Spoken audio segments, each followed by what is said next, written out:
My in-laws are truly wonderful people. There's Peter, my father-in-law. He's a man of few words, but he's always looking out for us.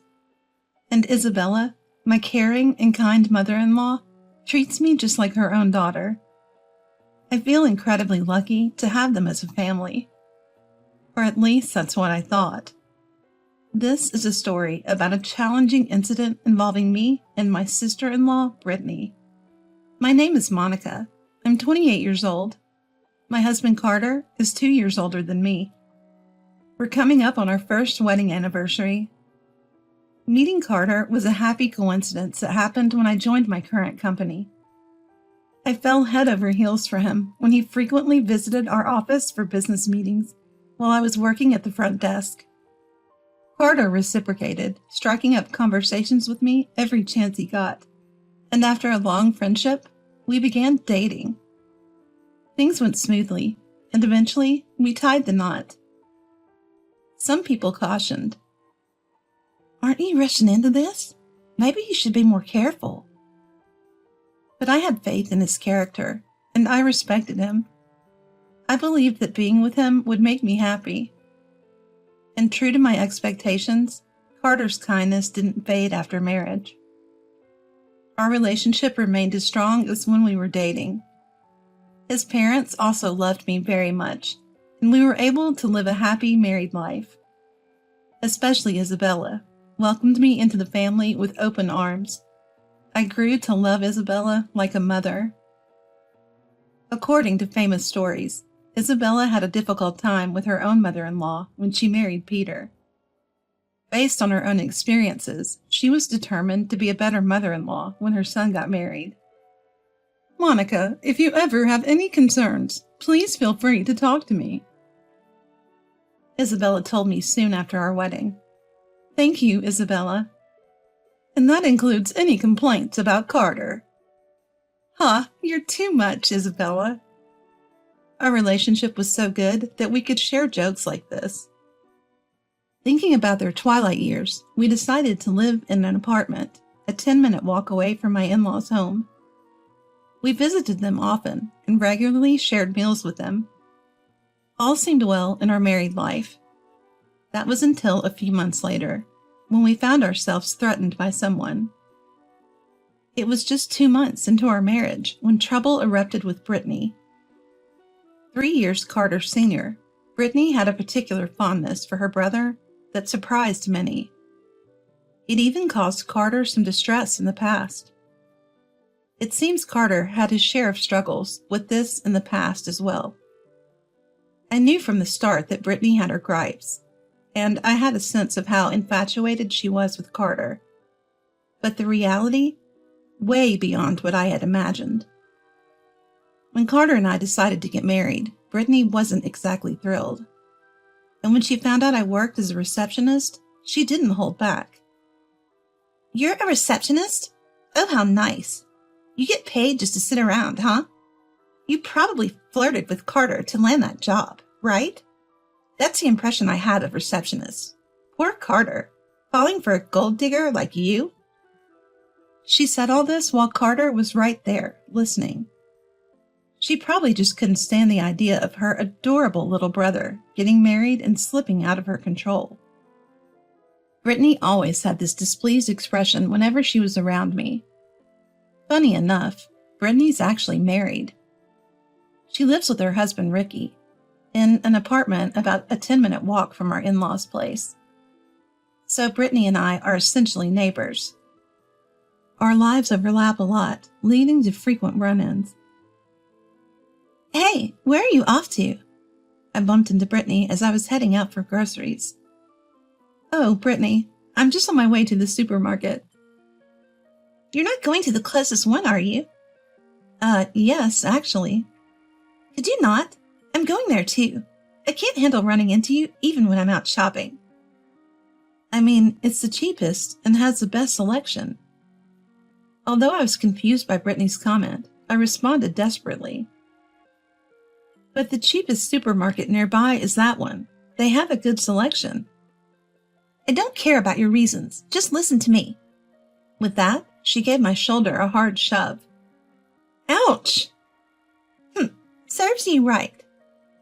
She glanced at me as I stumbled and then walked away. I was hoping to keep things civil, but Brittany wouldn't have it. She'd confront me and resort to physical aggression just like that. Having Brittany around was becoming a real stressor for me. Finally, at my wit's end, I talked to Carter about it. Listen, we need to do something about Brittany. She's been acting out again. All right, I owe a lot to Brittany, but if you say it's a problem, I'll have a serious talk with her. It seemed Brittany was still not pleased with me. Up till now, she'd only made snide comments when we bumped into each other. But then she took it up a notch by deliberately ambushing me outside my home. As soon as she saw me coming, she'd rush over and start hurling insults. Not satisfied with just that, she started sending passive-aggressive messages on the phone and WhatsApp as well. How dare you rat me out to Carter? How does it feel, turning him against me with your lies? You're not even in his league. When are you finally going to divorce him? Do us all a favor and just disappear. And so on. Even thinking about it now, it's all so terrible. But because she's Carter's sister, whom I love, I initially responded politely to her messages. The more politely I responded, the bolder she got with her insults. Eventually, I'd had enough and started ignoring her. To be honest, I wanted to block her number right there. But doing that would cause problems for Carter and my in-laws. So I held back. My WhatsApp and voicemail were piling up with messages like, "Get divorced," and "Disappear from Carter's life already." I even started to think that maybe it would be easier to just cut ties with her. Then one day, while I was at work, Brittany called. "So when are you finally getting divorced?" I was busy with work and already stressed out. I couldn't take it anymore. This time, I snapped back at her. "I have no intention of divorcing Carter." Brittany chuckled and said, "Your feelings don't matter. Carter's next wife is already lined up." Wait, what? His next wife means a woman he'll marry after me? Ignoring my confusion, Brittany continued. "She's a hardworking woman, not like you just sitting at a desk all day. She's worlds apart from you in looks and style. You can't even compare." Then, Brittany sent a photo of the woman, supposedly Carter's next wife, on WhatsApp. The moment I saw that familiar face, I vowed to get my revenge on Brittany. I couldn't believe she was trying to find a new wife for Carter just to get him to divorce me. And the woman she picked was her. "She's beautiful," I responded sarcastically and went back to my work. A few days later, Brittany called again while I was at home. "Hello?" As soon as I answered, I heard her giggle. "Oh, Monica, have you made up your mind yet?" "Made up my mind about what?" Brittany laughed aloud. "Don't play dumb, I told you. Carter already has someone else. It's just a matter of time before he dumps you." "That's for Carter to decide, not you." "What? Who do you think you're talking to? Stop making things complicated and just get a divorce already." I simply replied to Brittany, "Understood." Caught off guard by my straightforward response, Brittany mutters, "What? You mean you'll get a divorce?" "Yes." "Finally, you get what I'm saying. So when are you getting divorced? Do you have a date?" "Probably today or tomorrow. Everything should be sorted out." Brittany excitedly shouts, "Really? You heard me. Make sure you divorce by today or tomorrow. If you don't, you won't be forgiven." With that final statement, Brittany hangs up the phone. I report the entire situation to Carter. I also make sure to say, let Ricky know too. The next day, I receive another call from Brittany. "Monica, today's the day, right? You're divorced from Carter." Even without seeing her face, I can tell from her tone that she's mocking me. She seems to be relishing in my reaction over the phone. In a calm tone, I clearly tell her, "I just filed the divorce papers." "What? You already filed them?" Thinking she's finally got me, Brittany can't help but demean me. I can't believe I'm finally free of you. This is amazing. Just the thought of never having to see your face again makes me so happy. Next time, choose a man more suited to your lowly status, okay? Hearing Brittany's hearty laughter on the phone, I can't help but smile. Careful not to give away my composure, I cautiously opened my mouth. Brittany, are you misunderstanding something? Pulled back to reality, Brittany asked. Misunderstanding? What are you talking about? The divorce papers aren't for me and Carter. They're for Ricky. What? Brittany is at a loss for words. I proceed to spell out the situation for Brittany. Brittany, you've been having an affair, haven't you? Ricky knows about it. What? Me? Having an affair? There's no way I would do such a thing.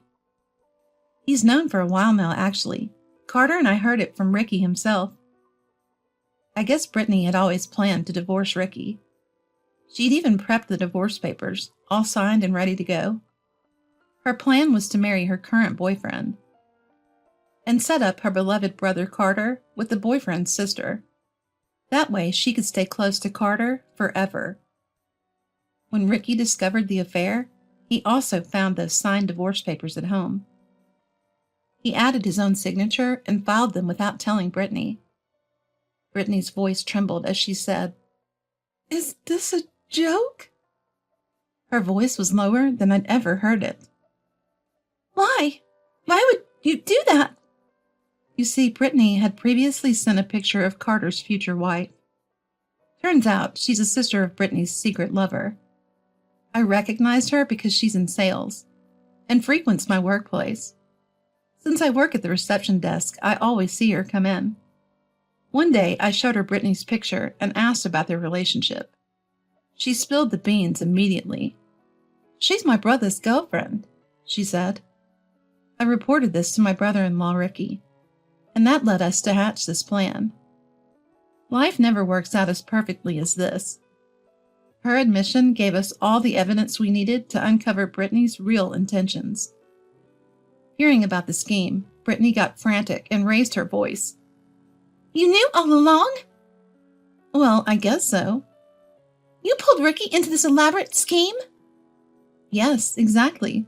I thought it would be the best revenge on you. Revenge? You can't be serious. Cornered by the undeniable reality, Brittany let out a scream that could burst eardrums. Ah! Why me? Why? Is this some kind of joke? Brittany's confusion was, frankly, amusing. I mean, it makes sense. The woman she loathed for years, her brother's wife, knew about her affair. And the divorce papers were filed not by her, but by her own husband. You can imagine the humiliation. She had been systematically turned tables on by the very person she'd been tormenting. Feeling utterly humiliated, Brittany let out a high-pitched scream over the phone. Ah! Thinking you've defeated me is a big mistake. You're no match for me. I'll make you regret this, I swear. Without listening any further, I hung up the phone. Whew, what a relief. I blocked her number and her WhatsApp, officially cutting ties with Brittany. Carter, my husband, was of course on board with the decision. A little follow-up. Turns out Brittany's affair partner didn't know she was married. Upon realizing his mistake, he broke things off with her immediately. Brittany, who had cheated, naturally has to pay alimony, but she doesn't have any savings to speak of since she was a stay-at-home mom.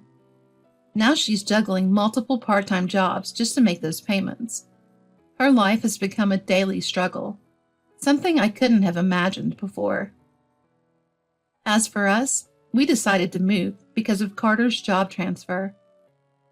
While cutting ties with Brittany was rewarding enough, moving guaranteed a fresh start away from her. So, in an unexpected way, we gained some much-needed distance from her. During the move, my in-laws apologized profusely. Monica, we're so sorry for what Brittany has done. No apology could make what Brittany did right. We're sorry, Monica. It's not something they should be apologizing for. But we accepted their apologies and completed our move. Leaving our kind in-laws was tough, of course, but the joy of no longer having to deal with Brittany outweighed that sadness. Life in a new place has its challenges, but we're happy now. Feeling free from stress, maybe it's time to think about starting a family. With that thought in mind, I went out shopping. From now on, I don't have to fear running into Brittany when I go out. Just thinking that made my future feel a whole lot brighter.